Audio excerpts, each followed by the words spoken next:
Hi friends, welcome to my channel. Already ஷார்ட்ஸில் instant வாழைப்பூ வடையோட இன்ட்ரோ கொடுத்துருந்தேன். இப்போ அந்த ரெசிபியை பார்க்கலாம். வீடியோவை ஸ்கிப் பண்ணாமல் ஃபுல்லாக பாருங்கள்.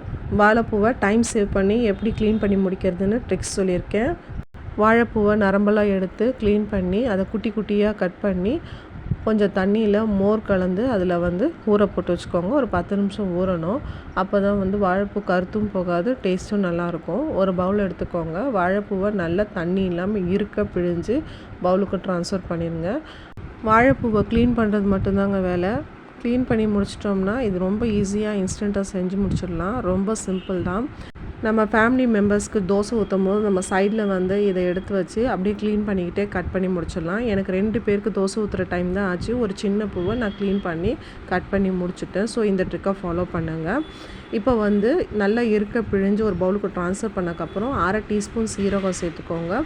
ஒரு பெரிய வெங்காயம் சின்ன சின்னதாக நறுக்குனது, கொஞ்சம் கொத்தமல்லி, கொஞ்சம் கருவேப்பிலை நறுக்கி மொத்தமாக எல்லாத்தையும் சேர்த்துக்கோங்க. 6 டேபிள் ஸ்பூன் கடலமாவு போட்டுக்கோங்க. தேவையான அளவுக்கு வெறும் மிளகாய்த்தூள் போட்டுக்கோங்க. கொஞ்சம் பெருங்காயத்தூள் போட்டுக்கோங்க.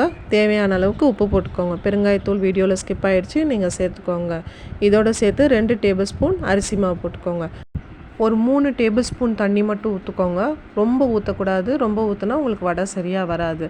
எல்லாத்தையும் போட்டு நல்லா பிசைஞ்சிக்கோங்க. கையில் பிசையணும், பக்கோடாவுக்கு பிசைகிற மாதிரி பிசைஞ்சிக்கோங்க.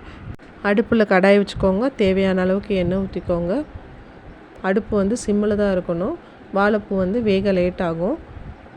ஒவ்வொன்றா பொறுமையாக எண்ணெயை சுற்றி போட்டுக்கோங்க.